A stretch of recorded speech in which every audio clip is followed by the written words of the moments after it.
بسم اللہ الرحمن الرحیم عبس وتولی ان جاءہ الاعمی وما یدریک لعلہ یزکی او یذکر فتنفعہ الذکری۔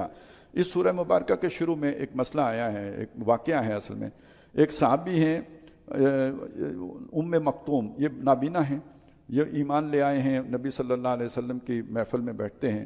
دوسری طرف ایک مسئلہ یہ ہے کہ مشرکین مکہ ہیں، سرداران ہیں بڑے بڑے، تو ان کا اعتراض یہ ہوتا تھا عام طور پر کہ جو آپ کے پاس چھوٹے لوگ بیٹھے ہوتے ہیں تو ہم آپ کی محفل میں نہیں آ سکتے، وہ بڑے لوگ تو وہ چاہتے ہیں کہ اسپیشل پروٹوکول ہو، علیحدگی میں ملاقات ہو، تو ان لوگوں کی موجودگی میں ہم نہیں آ سکتے۔ ایک دفعہ ایسی صورت بنی کہ کچھ لوگ آپ کے پاس بیٹھے تھے، وہ یعنی معزز جو کہلاتے تھے اس معاشرے میں، اور وہ کچھ مسئلے مسائل پوچھ رہے تھے، لیکن پوچھ رہے تھے وہ اسی یعنی ایک بحث کے لیے مناظرے کے انداز میں اس طرح بات چیت ہو رہی تھی، لیکن ابھی وہ اس جگہ تک نہیں، یعنی سیریسلی پوچھ رہے تھے جیسے۔ تو نبی صلی اللہ علیہ وسلم ان کے ساتھ میوے گفتگو تھے۔ ادھر سے یہ جو ہے نا ابن ام مکتوم تشریف لاتے ہیں رضی اللہ تعالیٰ عنہ، وہ اندھے، انہیں کیا معلوم کون بیٹھا ہوا ہے، یہ اس میں کتنے سٹار والے جرنیل صاحب بیٹھے ہوئے ہیں، انہیں تو کوئی سمجھ نہیں آئی۔ انہوں نے آ کے کوئی اپنا جو مسئلہ تھا جس کے لیے وہ آئے تھے وہ حضور کے سامنے پیش کیا، حضور نے جواب نہیں دیا۔ اب ظاہر ہے محفل میں آپ ایک طرف متوجہ ہوں اور ادھر سے اپنی توجہ ہٹا کے دوسرے کی طرف جب آپ توجہ کرتے ہیں تو گویا ایک درجے میں ان کی بے عزتی ہوتی ہے جو پہلے سے بیٹھے ہوئے ہیں۔ تو نبی صلی اللہ علیہ وسلم نہیں چاہ رہے تھے کہ ان کی طرف توجہ دیں۔ پھر انہوں نے دوسری دفعہ تیسری دفعہ تو حضور نے ناگواری محسوس کی، کہا کچھ نہیں انہیں، لیکن آپ کو ناگواری محسوس ہوئی اس پہ۔ تو اس پہ بھی اللہ تعالیٰ نے جو بھی اپنے اس جو تبصرہ ہوگا اس سے آپ کو اندازہ ہو جائے گا کہ ناپسندیدگی کا اظہار فرمایا۔ اچھا، یہ جو بات اس طرح کے واقعات ہیں وہاں پہ تو پیش آئے، اللہ چاہتا تو نہ بھی پیش آتے۔ اچھا، پیش آ بھی گئے تھے تو اللہ انہیں نقل نہ کرتا، لیکن یہ ہماری رہنمائی کے لیے نقل کیے۔ اور جس چیز کو یہاں پہ فوکس کیا نا وہ دو چیزیں ہیں، ایک یہ کہ اصل اللہ کی عزت، اللہ کی عظمت، اللہ کی یوں سمجھیے کہ وقار، دنیا میں اس کا نمونہ یہ اللہ کا کلام ہے، اللہ کی کتاب ہے۔ اس کی توہین در حقیقت اللہ کی توہین ہے۔ وہ لوگ کتنے ہی معزز کیوں نہ ہوں، جو اس کو نہیں مانتے وہ اللہ کی نظر میں حقیر ہیں، اور وہ شخص جو تمہاری نظر میں کوئی قدر و قیمت نہیں رکھتا، اگر وہ اسے فالو کر رہا ہے تو وہ اللہ کی نظر میں معزز ہے، وہ اللہ کی نظر میں قابل تکریم ہے، اور اس کو ترجیح دینا چاہیے۔ یہ وہ بات تھی جو ہم سورہ کہف میں پڑھائے ہیں، وَاصْبِرْ نَفْسَكَ مَعَ الَّذِينَ يَدْعُونَ رَبَّهُمْ بِالْغَدَاةِ وَالْعَشِيِّ يُرِيدُونَ وَجْهَهُ۔ اپنے آپ کو روک کے رکھیے صرف ان لوگوں کے ساتھ جو اپنے رب کو صبح و شام یاد کرتے ہیں۔ اس وَلَا تَعْدُ عَيْنَاكَ عَنْهُمْ، آپ کی نگاہیں اس سے آگے مت جائیں۔ اچھا، اب یہاں پہ رک کے تھوڑا سا سوچ لیجئے، اب یہ ہے وہ جہاں بیلنس قائم کرنا ہے، اور کتنا مشکل بیلنس ہے۔ دین کا تقاضا کیا ہے؟ دین کو قائم کیا جائے۔ قائم غریبوں سے ہوگا یا انفلوئنشل لوگوں سے ہوگا؟ مطلب وہ آپ کے ساتھ آئیں گے تو جنہیں آج کل آپ دیکھیں نا، اچھے بھلے لوگ الیکٹیبلز کے پیچھے پڑھ کے تو اپنا ستیہ ناش پھیر لیتے ہیں۔ آپ کے سامنے ہے کہانی، تو جب الیکٹیبل آپ کو نظر آئے گا تو وہ آپ کے ساتھ جڑیں گے تو آپ جیتیں گے، تو آپ جیتیں گے تو آپ دین کو غالب کریں گے، اور الیکٹیبلز آپ کے پاس ہی نہیں آئیں گے تو پھر نہ آپ جیتیں گے تو نہ دین غالب کرنے کا موقع ہے۔ یہ سوچ ہوتی ہے جب آپ وسائل کی سطح پہ سوچتے ہیں۔ اللہ کہتے ہیں اسے ذرا الٹا کر کے سوچو، انہی کو جن کو اللہ نے چنا ہے اپنے دین کے لیے، جنہیں اللہ نے پسند کیا ہے کہ وہ اللہ کی کتاب کے ساتھ جڑتے ہیں، آپ اپنے آپ کو ان کے ساتھ روک کے رکھو۔ یہ آپ کا امتحان ہے۔ اگر آپ اس سے آگے دیکھو گے تو آپ اپنے امتحان میں نہ، بے شک آپ نے محلات نہیں بنائے، بے شک آپ نے کاروبار نہیں جمائے، بے شک آپ نے بڑی بڑی قربانیاں دے دیں، لیکن یہ بھی ایک امتحان ہے جس سے اللہ تعالیٰ آپ کو گزارے گا۔ اب یہ ہمارے دینی جماعتوں کو بھی اس بات کی سمجھ نہیں آتی کہ ٹھیک ہے انفلوئنشل لوگ جب تک نہیں آئیں گے ظاہر نظام نہیں بدلے گا، لیکن ان انفلوئنشلز کے پیچھے پڑھ کر جو آپ کے ساتھ ہیں ان کی ناقدری کرنا، یہ اللہ کو اتنا ناراض کر دیتا ہے کہ آپ کی ساری محنت کی برکت ہی ختم ہو جاتی ہے۔ اور یہی ہو رہا ہے، یہ دنیا داروں کے ساتھ بھی ہو جاتا ہے۔ اللہ تعالیٰ کو مخلصین کی جو ہے نا ناقدری گوارا نہیں ہے۔ عبس وتولی، اس نے تیوری چڑھائی، یعنی نبی صلی اللہ علیہ وسلم کی طرف یہ تبصرہ ہے، اور منہ موڑا، منہ اللہ سے نہیں موڑا، منہ ان صحابی سے موڑا، کیونکہ انہوں نے اپنی طرف متوجہ کیا تو ان کی طرف متوجہ نہیں ہوئے۔ ان جاءہ الاعمی، اس لیے کہ اس کے پاس اندھا آیا۔ اچھا، یہ بھی ذہن میں رکھیں کہ وہ اس معاشرے میں اندھے کو بہت ہی ایک طرح سے نحس بھی سمجھا جاتا تھا، اس سے بات چیت کرنا پسند بھی وہ نہیں کرتے تھے۔ وما یدریک لعلہ یزکا، اور اے نبی آپ کو کیا معلوم شاید کہ وہ اس کا تزکیہ ہوتا، سنورتا۔ اب وہ جو سوال لے کے آئے تھے اس کے جواب میں اس کا تزکیہ تھا، سوچ میں کوئی الجھن ہے، کوئی بات سمجھنا چاہتے ہیں، کوئی مسئلہ سمجھنا چاہتے ہیں، تو تزکیہ یہ بھی ہے کہ آپ کو آپ کا علم جو ہے نا اس میں کلیئرٹی آ جائے، یہ بھی تزکیہ ہے، یہ سوچ کا تزکیہ ہے۔ او یذکر فتنفعہ الذکریٰ، یا یہ کہ وہ سوچتا، یعنی آپ اسے بتاتے مسئلہ، اس مسئلے پہ وہ غور کرتا، اس سوچنے کے نتیجے میں یہ سمجھانا اسے فائدہ دیتا، اس کے اندر طلب ہے، وہ اپنی اس طلب کے ہاتھوں مجبور ہو کے آپ کے پاس آیا ہے۔ اور اس کے مقابلے میں اما من استغنا، جو بے پرواہ ہے، جو سوچتا ہی نہیں، جو توجہ ہی نہیں دیتا، جو اس کتاب کو حقارت سے دیکھتا ہے، فانت لہ تصدی، آپ اس کی فکر میں پڑے ہوئے ہیں، آپ اس کے لیے جو ہے وہ توجہ دے رہے ہیں۔ وما علیک الا یزکا، اگر اس کا تزکیہ نہ ہوا، کس کا؟ یہ جو استغنا کر رہا ہے، جو اللہ سے دور ہے، نافرمان ہے، اگر اس کا تزکیہ نہ ہوا تو اس کے آپ پر کوئی وبال نہیں ہے، آپ کیوں اس کی چنتا کرتے ہیں؟ اب یہاں تزکیہ کس معنی میں آیا ہے؟ اگر یعنی وہ ایمان نہ لایا تو آپ پر کوئی اس کا بوجھ نہیں ہے، کوئی وبال نہیں ہے۔ وما علیک الا یزکا واما من جاءک یسعی، اور وہ جو آپ کے پاس پوری توجہ سے دوڑتا ہوا، محنت سے، طلب کی نیت سے جو آیا آپ کے پاس، وَهُوَ يَخْشَىٰ، جبکہ وہ ڈرتا بھی ہے اللہ سے، فَأَنْتَ عَنْهُ تَلَهَّىٰ، آپ نے اس سے تغافل برتا، آپ نے اس کی طرف توجہ نہیں کی، کلا، ہرگز نہیں، یہ صورت نہیں ہے۔ اب یہاں سے وہ بات شروع ہو رہی ہے کہ اصل عظمت قرآن مجید کی ہے، جو قرآن سے جڑ گیا وہ عظیم ہے، اور جو قرآن سے کٹ گیا وہ گھٹیا ہے۔ اگر آپ کا اس بات پہ یقین ہے تو بات آگے چلے گی، اگر اس پہ یقین نہیں ہے تو یہیں پہ ناکامی ہے۔ کلا، ہرگز ایسا نہیں ہے جیسے سوچا گیا ہے یا جیسے ہوا ہے۔ انہا تذکرہ، یہ قرآن بس ایک نصیحت ہے۔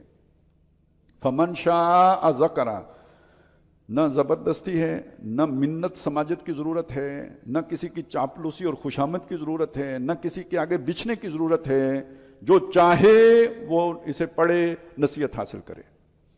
آپ نے بالکل جیسے کہتے ہیں اپنے ایک آدمی کا چلیں تکبر برش ہے، لیکن اس کلام کی عظمت کا تقاضا یہ ہے کہ کسی کی چاپلوسی نہ کی جائے۔ یہ تو سودا وہ جو ہے نا چاپلوسی سے بیچتا ہے جس کا سودا گھٹیا ہوتا ہے، جس کے پاس جو ہے نا ایک نمبر چیز ہوتی ہے، وہ کہتا ہے بابا لینا ہی ہے تو لو، تو نہیں تو اگلی دکان پہ جاؤ۔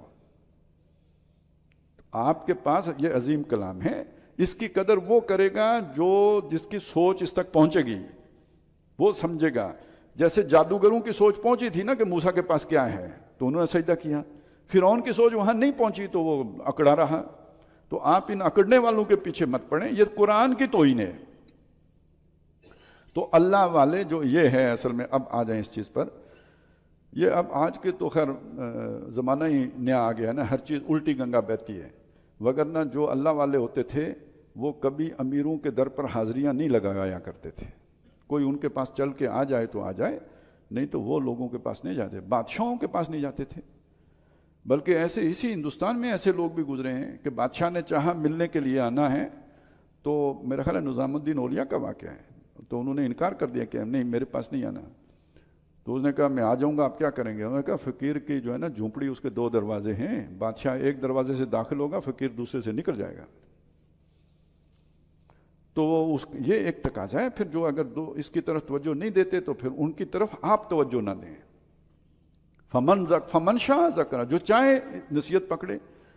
اب وہ بات آئی فی صحف مکرمہ، یہ عزت والے ورقوں میں ہے، مرفوعۃ، وہ ورقے جو بلند ہیں، مطہرات، نہایت صاف ستھرے پاکیزہ ہیں، بے ایدی سفرہ، نہایت عزت والے لکھنے والوں کے ہاتھ میں فرشتے، کرام بررہ، جو بہت درجے والے ہیں، نیکوکار ہیں۔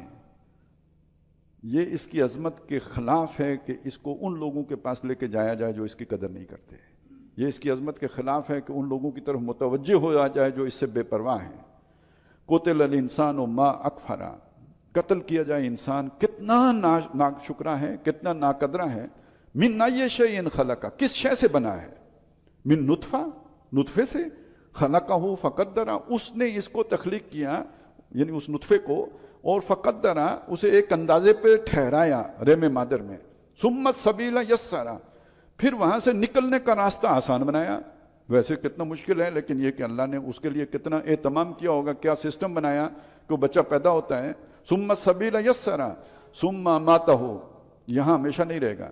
یہاں بیچ میں ایک بعض چیزیں نہیں بیان ہوئی نا. پھر یہاں رہنے کا سارا سامان فراہم کیا، بچپن سے لے کر دودھ پیے گا تو اس کا ضرورت پوری کی، پھر آگے آکسیجن، پانی، ساری ضرورتیں پوری کی. پھر بوڑھا ہو گیا، مرے گا. ثم اماتہ، پھر مرے گا. فاکبرا، پھر قبر کیا گیا، یعنی قبر میں گاڑا گیا. ثم اذا شاء انشرا، یہ ادھر مٹی نہیں ہو گیا، جب وہ چاہے گا پھر اٹھا کھڑا کرے گا. کلا لما یقض ما امرا، کوئی نہیں، ہرگز نہیں. اس انسان نے یہ سب اس کے باوجود اپنا عہد پورا نہیں کیا. جو اس پر ذمہ داری تھی اس کو ادا کرنے کے لیے آگے نہیں بڑھا. اس نے جو ہے بے توجہی کی، وہ کام نہیں کیا جس کا اس کو حکم دیا گیا تھا. فَلْيَنْظُرِ الْإِنسَانُ إِلَىٰ طَعَامِهِ، تو انسان اپنے کھانے ہی کو دیکھ لے. وہ جو بات ادھر رہ گئی تھی اب یہاں پہ تفصیل سے آ گئی. یعنی پیدا ہوا پھر مرے گا، تو پیدا ہونے سے لے کے مرنے کے دوران جو کچھ ہے اسے ذرا سوچے دیکھے.